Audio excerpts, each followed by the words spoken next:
Adiala jail میں NAB القادر trust case اور NAB توشہ خانہ کیس، ان دونوں کیسز کی سماعت ہے۔ عمران خان صاحب کی حد تک نیب القادر ٹرسٹ کیس میں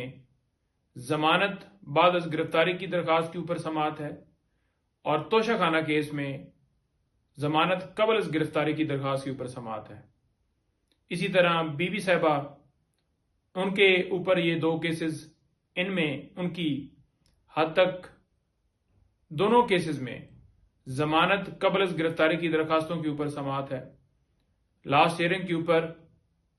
آپ کو پتہ ہے کہ بی بی صاحبہ کی حد تک انہوں نے کہا کہ ان کے وارنٹ گرفتاری نہیں ہے، اور اگر القادر ٹرسٹ کیس کی بات کی جائے خان صاحب کی حد تک تو ان کی گرفتاری آپ سب کو پتہ ہے کہ جس طرح غیر قانونی طریقے سے نیب نے غلط بیانی کر کے اس میں گرفتاری ڈالی ہے۔ پہلے آپ کو پتہ ہے کہ 9 مئی کو اسی طرح سے نیب نے اغوا کیا تھا،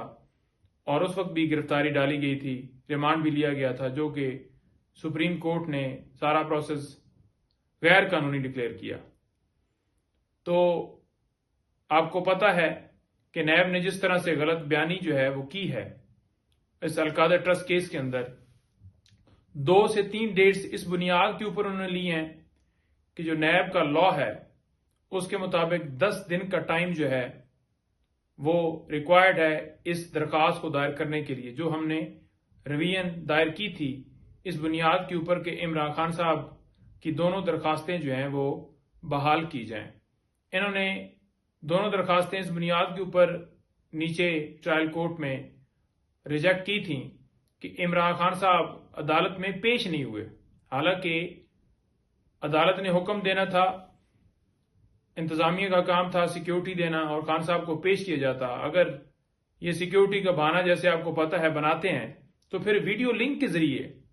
حاضری لگا کے درخواستیں خارج نہ ہوتی اور وہ ڈیٹس اڈجرن ہوتی، جو بھی آگے طریقہ کار بنتا، لیکن ایسا نہیں کیا گیا۔ ایک درخواست جو ہے اسلام آباد ہائی کورٹ سے ہماری بحال ہو گئی جو توشہ خانہ کی حد تک ہے، اور القادر ٹرسٹ کیس کے اندر کیونکہ نیب نے غلط بیانی کی تھی، 3 ڈیٹس اسی بنیاد کے اوپر لی تھیں کہ لا جو ہے اس کے مطابق 10 دن میں انہوں نے آنا تھا، تو لہٰذا یہ 10 دن کے بعد آئے ہیں۔ اس لا کا حوالہ دے رہے تھے جو کہ لا موجود ہی نہیں ہے۔ جب عدالت کو پتہ لگا تو پھر نیب نے وہاں پر معذرت کی۔ اب ہم تو سوچ رہے تھے کہ ان کے خلاف کارروائی ہوگی جب فیصلہ آئے گا، لیکن ان کے خلاف کیا کارروائی ہونی تھی، بلکہ ہماری درخواست تھی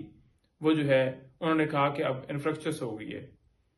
کیونکہ گرفتاری نیب نے ان 3 ڈیٹس کے اندر ڈال دی تھی۔ تو اس طرح سے انہوں نے اس میں گرفتاری ڈالی ہے، غلط بیانی، غلط لا کا حوالہ دے کر، اور اسی طرح سے یہ سارا کیس چلا رہے ہیں۔ آپ کو پتہ ہے گھنٹوں انہوں نے تفتیشیں جاری رکھیں، باہر ایک ہائپ کریٹ کی گئی کہ 11 گھنٹوں سے نیب کی ٹیم جو ہے وہاں پر موجود، ایک ٹیم کے بعد دوسری ٹیم آ رہی ہے، اور جب خان سے پوچھا تو انہوں نے کہا کہ 10-15 منٹ 20 منٹ جو ہے وہ کویسچن کرتے تھے اور بس بیٹھ جاتے تھے، اور بس پھر بریک اور یوں گپے شپے لگاتے تھے۔ تو یہ شو کروا رہے تھے کہ بہت زیادہ یہ اس کے اندر معاملہ جو ہے نا وہ نکل آیا ہے، اور بڑے سوالات، اور عمران خان صاحب سوالوں کے جواب نہیں دے رہے۔ اسی لیے خان صاحب نے کہا کہ یہ باہر غلط رپورٹنگ ہو رہی ہے، غلط خبر چل رہی ہے، تو یہ میڈیا کی ایکسیس اس لیے ضروری ہے تاکہ قوم کو اصل حقائق پتہ چلیں کہ پراپرٹی جو ہے وہ جو کہتے ہیں کہ عمران خان کے نام پر لگ گئی، جی بھائی وہ ٹرسٹ ہے، اور عمران خان صاحب اور بی بی صاحبہ اس کے اندر ٹرسٹی ہیں۔ اسی طرح سے جو پیسے تھے وہ سپریم کورٹ کے اکاؤنٹ میں آئے، ایک پرائیویٹ اکاؤنٹ سے جو بیریا کا تھا، تو وہاں پر بتائیں عمران خان صاحب کا کیا انٹرسٹ ہے۔ تو اس طرح کے انہوں نے کیسز بنائے ہوئے ہیں، اور اگر دیکھا جائے تو توشہ خانہ والا کیس، تو اس کو اگر دیکھیں تو ایک کیس جناب نیب کے اندر یہ چل رہا ہے، ایک کیس جس میں خان صاحب کو سزا ہو گئی تھی، یہی نیب توشہ خانہ کیس، اور تیسری ایک FIR بھی دی ہوئی ہے اس توشہ خانہ کیس کے ریلیٹڈ۔ تو بات یہ ہے کہ ہمیشہ ہمارا جو لا ہے وہ یہ کہتا ہے کہ اگر کوئی